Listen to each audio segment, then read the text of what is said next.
Bonjour Patrice Marty, Bonjour, enchanté de vous recevoir et puis d'accepter cette interview. avec grand plaisir.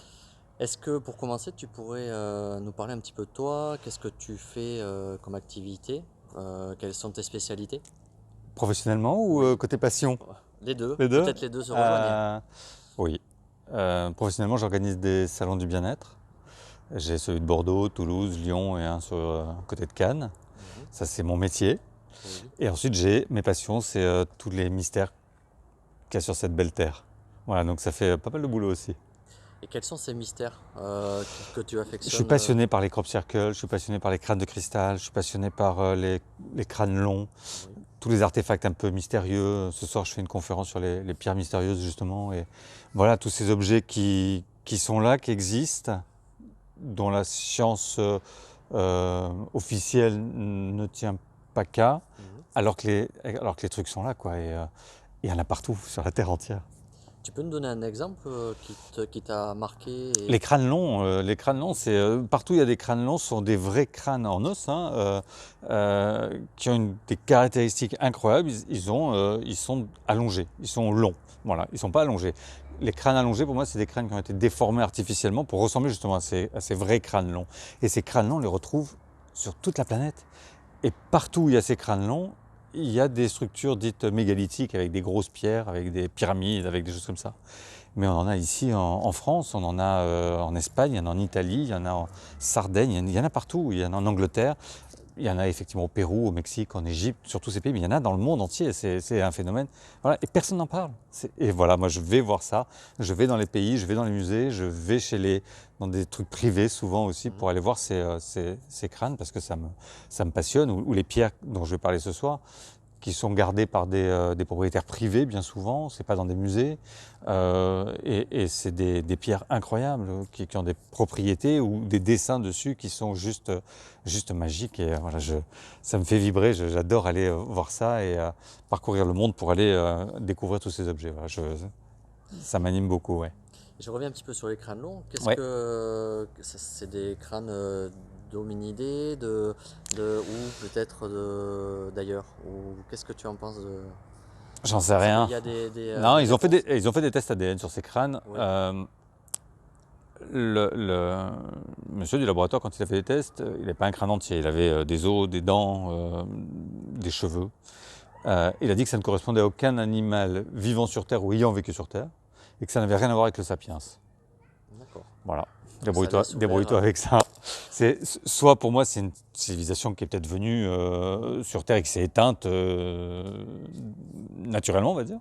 Oui. Ou alors c'est peut-être des gens qui sont venus d'ailleurs et qui sont restés là un moment, suffisamment longtemps pour qu'il y ait des restes aussi de ces crânes-là. Mais comment ça se fait qu'on en a sur toute la planète? C'est pas juste un effet mode, quoi. C'est vraiment un phénomène mondial qu'on retrouve avec ces crânes. On ne sait pas ce que c'est. Ils ont des caractéristiques physiques qui n'ont rien à voir avec un crâne de sapiens.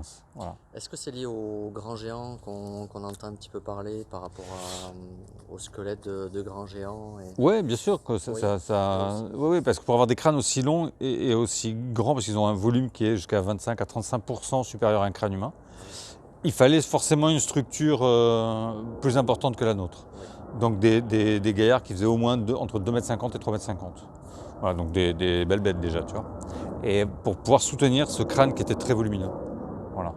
Donc oui, oui, bien sûr, ça fait partie je pense, des géants dont il est question dans la Bible, dans beaucoup de cultures, on parle de ces géants et on en a retrouvé plusieurs.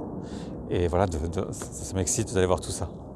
Et au niveau des pierres, qu'est-ce que tu parlais des propriétés un petit peu spécifiques de ces pierres? Est-ce que tu as On ne sait pas des- comment ça se fait, mais il y en a certaines qui s'allument avec des lumières ultraviolettes. Il y en a qui sont magnétiques à l'intérieur et elles ne le sont pas à l'extérieur. Alors c'est impossible pour une pierre. Il y a des dessins dessus qui ne devraient pas exister. Voilà, il y a des trucs, mais par exemple des choses qu'on peut voir qu'au microscope qui sont représentées sur ces pierres. C'est des pierres qui ont entre 12 et 20 000 ans.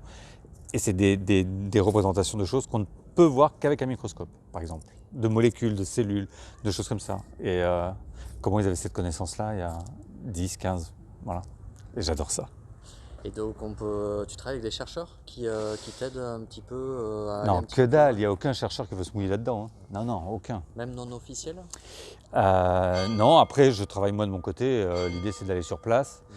et de rencontrer ces gens qui sont gardiens de ces pierres pour après en faire des photos, discuter avec eux, voilà, et vraiment faire un travail d'archivage aussi de l'information. Pour moi, c'est important de faire des photos, de faire des films, de conserver tout ça parce que voilà,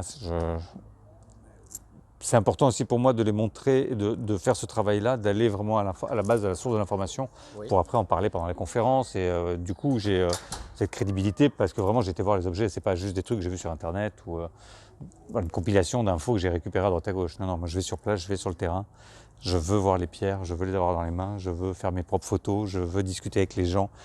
Pour moi, c'est important d'avoir l'information en direct comme ça avec Oui, tu es un homme de à terrain. 100%. Ouais, ouais, ouais.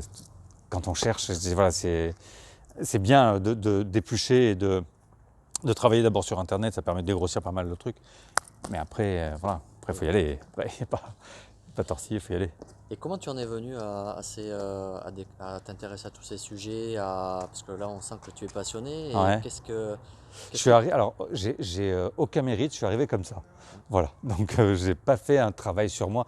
Souvent, je discute avec des gens qui me disent bah, je suis sur ce chemin depuis 5 ans, 1 an, 6 mois. Moi, je suis arrivé comme ça depuis que je suis haut comme 3 pommes. Tout ça m'anime et voilà, c'est naturel pour moi, c'est normal. Voilà.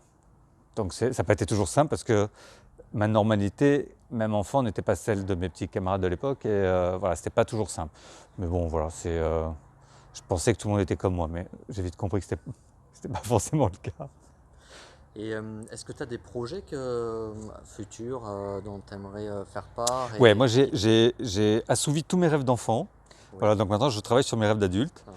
Et un de mes rêves d'adulte, c'est d'aller plonger au sud du Japon. Il y a une petite île qui s'appelle Yonaguni, où ils ont découvert une cité engloutie sous l'eau de géants, justement, qui est pas très profonde, à 20 mètres de profondeur. Donc ça y est, j'ai passé mon diplôme de plongée. Maintenant, je vais pouvoir commencer à essayer d'organiser ça pour aller.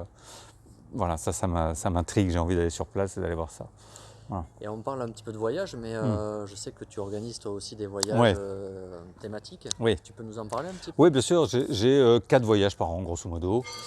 J'ai un voyage tous les ans au mois de juin où j'amène des groupes pour aller visiter la pyramide de Bosnie, Oui, avec Sam Osmanagic, qui est l'archéologue qui a découvert cette pyramide. Voilà, c'est un truc génial, j'adore ça. J'y été la première fois pour me rendre compte, pour savoir si c'était un fake, si c'était vrai. Voilà, ça fait 5 ans que j'y vais, ou 6 ans, je sais pas, j'adore ça. Les gens sont adorables et le pays est incroyable. Et vraiment, ce qu'ils ont découvert là-bas, ça vaut vraiment le détour. Au mois de juillet, j'ai un voyage tous les ans pour aller visiter les crop circles. Ça fait 17 ans que je vais dans les crop circles en Angleterre. Je travaille avec une dame qui s'appelle Francine Blake, qui est une des spécialistes des crop ah oui. circles là-bas en Angleterre.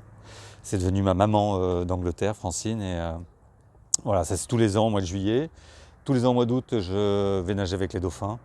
J'emmène des petits groupes pour aller nager avec les dauphins. Et voilà, ça c'est ma passion aussi, nager avec les dauphins ou les baleines, j'adore ça. Et après, j'ai un grand voyage par an sur des longs courriers comme le Mexique, le Pérou. Là, cette année, c'est au mois d'octobre, c'est l'île de Pâques, où je retourne là-bas parce que j'ai encore vécu plein d'aventures là-bas à l'île de Pâques. Et voilà, donc j'ai la chance d'avoir, sur tous les voyages que j'organise à chaque fois, vraiment des autochtones qui sont avec moi, des gens du pays, euh, pour, voilà, pour m'imprégner vraiment au plus profond de leur culture. Et comme ça fait longtemps que j'y vais, les gens maintenant sont en confiance, ils se livrent beaucoup plus, c'est beaucoup plus facile, ils me connaissent, j'y retourne régulièrement. Donc voilà, il y a cette confiance qui s'est établie et les gens se livrent beaucoup plus facilement.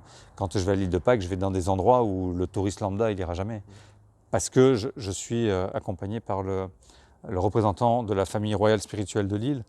Il m'amène dans des endroits uniques où on n'a même pas le droit de prendre de photos parce qu'il ne veut pas que les autres personnes de l'île sachent qu'on a pu aller là-bas, tellement que c'est interdit et sacré pour eux. Mais voilà, dans tous les pays où je vais, j'ai la chance d'avoir des petites entrées comme ça. Quand on va en Angleterre, dans les crop circles, j'ai des entrées privées pour aller à l'intérieur de Stonehenge, vraiment au milieu du centre c'est le Saint des Saints à l'intérieur de Stonehenge. C'est magique. Mais voilà, c'est que des petites choses comme ça qu'on ne trouve pas ailleurs. C'est vraiment des voyages initiatiques parce que c'est un travail qu'on fait aussi sur soi, mais parce qu'on va aussi sur des endroits comme ça où j'ai la chance d'avoir des entrées un peu privilégiées. Ouais.